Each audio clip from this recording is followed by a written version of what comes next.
القاریہ نام۔ پہلے لفظ القاریہ کو اس کا نام قرار دیا گیا ہے۔ یہ صرف نام ہی نہیں ہے بلکہ اس کے مضمون کا عنوان بھی ہے، کیونکہ اس میں سارا ذکر قیامت ہی کا ہے۔ زمانہ نزول، اس کے مکی ہونے میں کوئی اختلاف نہیں ہے، بلکہ اس کے مضمون سے ظاہر ہوتا ہے کہ یہ بھی مکہ معظمہ کے ابتدائی دور کی نازل شدہ سورتوں میں سے ہے۔ موضوع اور مضمون، اس کا موضوع ہے قیامت اور آخرت۔ سب سے پہلے لوگوں کو یہ کہہ کر چونکایا گیا ہے کہ عظیم حادثہ کیا ہے، وہ عظیم حادثہ تم کیا جانو کہ وہ عظیم حادثہ کیا ہے۔ اس طرح سامعین کو کسی ہولناک واقعے کے پیش آنے کی خبر سننے کے لیے تیار کرنے کے بعد دو فقروں میں ان کے سامنے قیامت کا نقشہ پیش کر دیا گیا ہے کہ اس روز لوگ گھبراہٹ کے عالم میں اس طرح ہر طرف بھاگے بھاگے پھریں گے جیسے روشنی پر آنے والے پروانے بکھرے ہوئے ہوتے ہیں، اور پہاڑوں کا حال یہ ہوگا کہ وہ اپنی جگہ سے اکھڑ جائیں گے، ان کی بندش ختم ہو جائے گی اور وہ دھنکے ہوئے اون کی طرح ہو کر رہ جائیں گے۔ پھر بتایا گیا ہے کہ آخرت میں جب لوگوں کا حساب کرنے کے لیے اللہ تعالیٰ کی عدالت قائم ہوگی تو اس میں فیصلہ اس بنیاد پر ہوگا کہ کس شخص کے نیک اعمال برے اعمال سے زیادہ وزنی ہیں اور کس کے نیک اعمال کا وزن اس کے برے اعمال کی بنسبت ہلکا ہے۔ پہلی قسم کے لوگوں کو وہ عیش نصیب ہوگا جس سے وہ خوش ہو جائیں گے، اور دوسری قسم کے لوگوں کو اس گہری کھائی میں پھینک دیا جائے گا جو آگ سے بھری ہوئی ہوگی۔ بسم اللہ الرحمن الرحیم۔ شروع اللہ کے نام سے جو رحمان و رحیم ہے۔ القارعہ، ما القارعہ، وما ادراک ما القارعہ۔ عظیم حادثہ، کیا ہے وہ عظیم حادثہ؟ تم کیا جانو کہ وہ عظیم حادثہ کیا ہے؟ عظیم حادثہ اصل میں لفظ قارعہ استعمال ہوا ہے جس کا لفظی ترجمہ ہے ٹھونکنے والی۔ قرع کے معنی کسی چیز کو کسی چیز پر زور سے مارنے کے ہیں جس سے سخت آواز نکلے۔ اس لغوی معنی کی مناسبت سے قارعہ کا لفظ ہولناک حادثے اور بڑی بھاری آفت کے لیے بولا جاتا ہے۔ مثلا عرب کہتے ہیں قرعتہم القارعہ، یعنی فلاں قبیلے یا قوم کے لوگوں پر سخت آفت آ گئی ہے۔ قرآن مجید میں بھی ایک جگہ یہ لفظ کسی قوم پر بڑی مصیبت نازل ہونے کے لیے استعمال ہوا ہے۔ سورہ رعد میں ہے وَلَا يَزَالُ الَّذِينَ كَفَرُوا تُصِيبُهُمْ بِمَا صَنَعُوا قَارِعَةٌ، یعنی جن لوگوں نے کفر کیا ہے ان پر ان کے کرتوتوں کی وجہ سے کوئی نہ کوئی آفت نازل ہوتی رہتی ہے، آیت نمبر 31۔ لیکن یہاں القارعہ کا لفظ قیامت کے لیے استعمال کیا گیا ہے، اور سورہ الحاقہ میں بھی قیامت کو اسی نام سے موسوم کیا گیا ہے، آیت نمبر 4۔ اس مقام پر یہ بات نگاہ میں رہنی چاہیے کہ یہاں قیامت کے پہلے مرحلے سے لے کر عذاب و ثواب کے آخری مرحلے تک پورے عالم آخرت کا یکجا ذکر ہو رہا ہے۔ یوم یکون الناس کالفراش المبثوث وتكون الجبال كالعهن المنفوش۔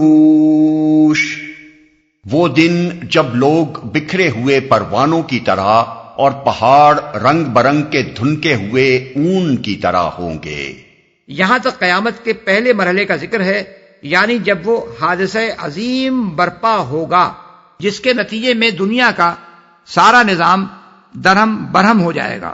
اس وقت لوگ گھبراہٹ کی حالت میں اس طرح بھاگے بھاگے پھریں گے جیسے روشنی پر آنے والے پروانے ہر طرف پراگندہ و منتشر ہوتے ہیں، اور پہاڑ رنگ برنگ کے دھنکے ہوئے اون کی طرح اڑنے لگیں گے۔ رنگ برنگ کے اون سے پہاڑوں کو تشبیہ اس لیے دی گئی ہے کہ ان کے رنگ مختلف ہوتے ہیں۔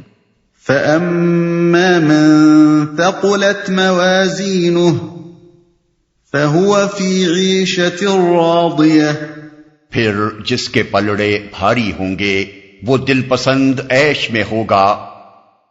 پھر یہاں سے قیامت کے دوسرے مرحلے کا ذکر شروع ہوتا ہے جب دوبارہ زندہ ہو کر لوگ اللہ تعالیٰ کی عدالت میں پیش ہوں گے۔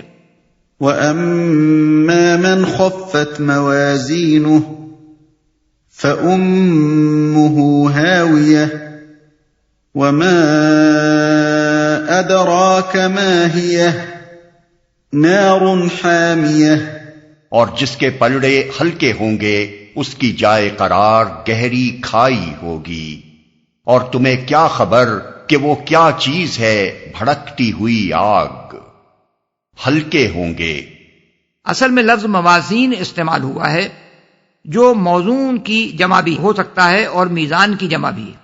اگر اس کو موزون کی جمع قرار دیا جائے تو موازین سے مراد وہ اعمال ہوں گے جن کا اللہ تعالیٰ کی نگاہ میں کوئی وزن ہو، جو اس کے ہاں کسی قدر کے مستحق ہوں، اور اگر اسے میزان کی جمع قرار دیا جائے تو موازین سے مراد ترازو کے پلڑے ہوں گے۔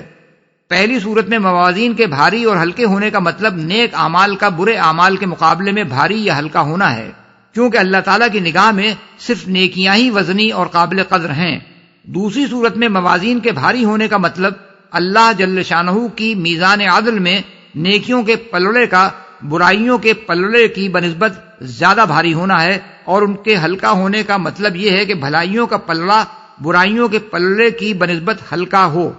اس کے علاوہ عربی زبان کے محاورے میں میزان کا لفظ وزن کے معنی میں بھی استعمال ہوتا ہے، اور اس معنی کے لحاظ سے وزن کے بھاری اور ہلکا ہونے سے مراد بھلائیوں کا وزن بھاری یا ہلکا ہونا ہے۔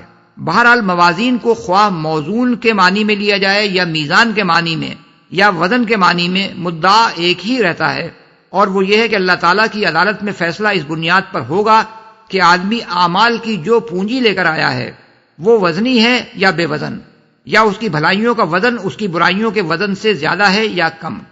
یہ مضمون قرآن مجید میں متعدد مقامات پر آیا ہے، جن کو نگاہ میں رکھا جائے تو اس کا مطلب پوری طرح واضح ہو جاتا ہے۔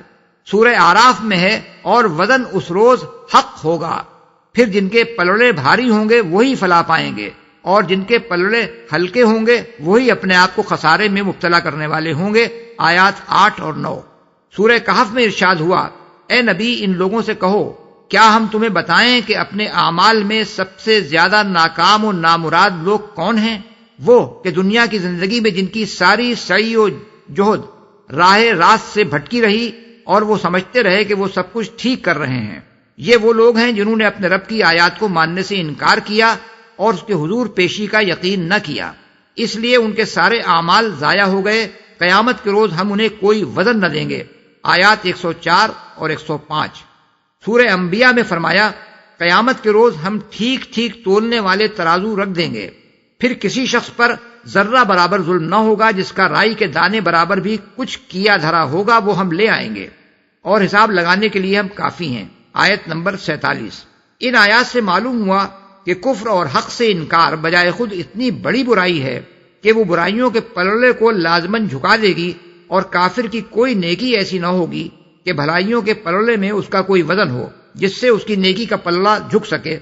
البتہ مومن کے پلڑے میں ایمان کا وزن بھی ہوگا، اور اس کے ساتھ ان نیکیوں کا وزن بھی جو اس نے دنیا میں کی۔ دوسری طرف اس کی جو بدی بھی ہوگی وہ بدی کے پلڑے میں رکھ دی جائے گی، پھر دیکھا جائے گا کہ آیا نیکی کا پلڑا جھکا ہوا ہے یا بدی کا۔ گہری کھائی ہوگی۔ اصل الفاظ ہیں امہ ہاویہ، اس کی ماں ہاویہ ہوگی۔ ہاویہ ہوا سے ہے، جس کے معنی اونچی جگہ سے نیچی جگہ گرنے کے ہیں، اور ہاویہ اس گہرے گڑھے کے لیے بولا جاتا ہے جس میں کوئی چیز گرے۔ جہنم کو ہاویہ کے نام سے اس لیے موسوم کیا گیا ہے کہ وہ بہت عمیق ہوگی، اور اہل جہنم اس میں اوپر سے پھینکے جائیں گے۔